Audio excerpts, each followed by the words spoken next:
Okay, so this is for a Massey Ferguson 85. Right here, there used to be a sender on this tractor many moons ago.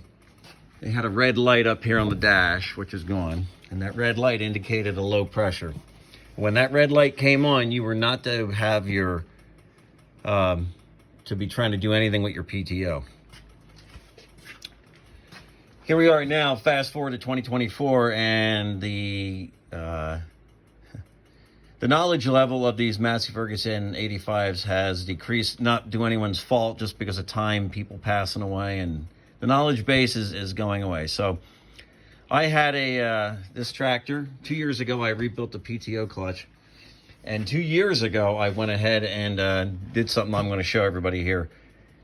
I just recently split the tractor right here and replaced some seals underneath the transmission front cover, which was not a big deal, really. Less than $100 to redo all that, so I don't have any drips or leaks. So what I did was, when I a couple years ago, when I tore this machine apart and I put that gauge on there, my pressure was only 100 psi. And after scouring the internet and searching and such, I found that right here, part number 11, you can see that in this book, is a little spring. And that spring gets weak and tired over time. No, it's been in there since 1959, so it's tired. So what I had to do was I had to shim it. And that took a lot of trial and error, because I was afraid of it would go skyrocketing, that the pressure would go too high. And there was a lot more leeway than I realized. And on the internet, I found a gentleman also who had shimmed it, and he was operating with the kind of pressure you see right now. So 250 psi, he was comfortable with that. I'm comfortable with that. It works great. Clutch doesn't slip. So all that work to replace the clutch will go into the garbage can unless you check that pressure at that T that I showed you right here. You got to take that. There's a fitting in there. You take that out and you make yourself a fitting. You can get these gauges for less than $20 on eBay. It's a 0 to 600. So with it pumping without the clutch engaged, right around 300, the system pressure is right in the middle of the gauge. So it's at its most accurate representation there. So again, back here, part number 11. You have to access this by splitting the machine right there. You need tracks. I'm sure you can all figure that out. And what else? I also highly recommend spending the money to get one of these service manuals. It isn't perfect, but it covers everything you need to do. So if you got an old Massey Ferguson 85 and the PTO clutch is shot, what killed it was not using it. What killed it was the low pressure. I don't know. I wasn't involved in 1959 with their design of this little system right here, but it was clearly flawed, because that's the biggest problem I see on the internet with Massey Ferguson machines, or guys talking about them, is their PTOs don't work, or they rebuild the PTO, and when they take it apart, it's just shredded inside, and that is from a lack of pressure. That clutch is not being held tight. And that little valve right there, and shimming that spring and putting that gauge in there so you can see what you got. The heck with little red lights. I like watching that gauge. And I check it as I'm bush hogging or sickle barn or whatever. So know that is the solution right there, without any doubt.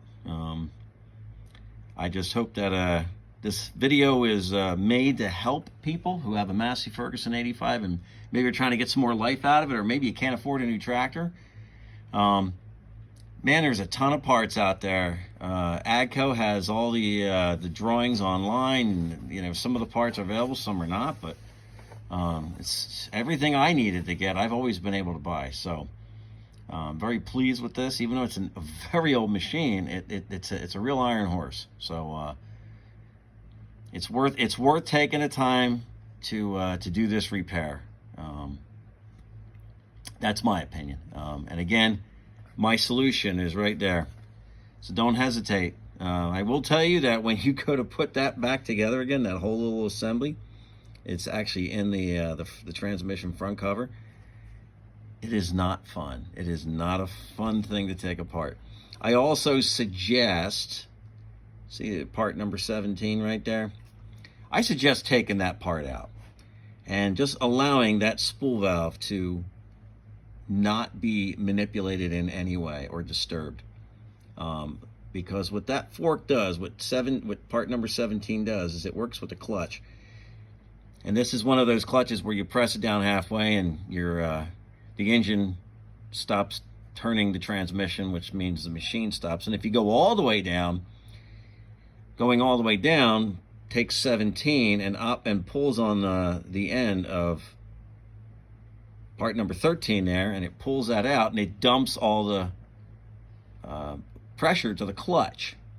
And with that pressure being dumped, obviously everything stops. Well, that spool going back and forth puts wear and tear on the spool, and to me it's just unnecessary. You know, I've got a lever there. If I want to stop PTO, I'll disengage it. I don't need it. You know, I can do it. So that's just my take on that, is to get that out of there. Yes, to get it out, you have to disassemble part number 20, part number 19, part number 18. You got to take the lever off. But it's a good time to clean everything all up, get all that gunge and dirt out of there, put some fresh grease in there, put it all back together again, take that arm off, let that spool valve just sit all on its own, and regulate that pressure for you. And I had it going for 2 years, and she's still going strong. So hope this helps people, keeps these old machines alive. Thanks.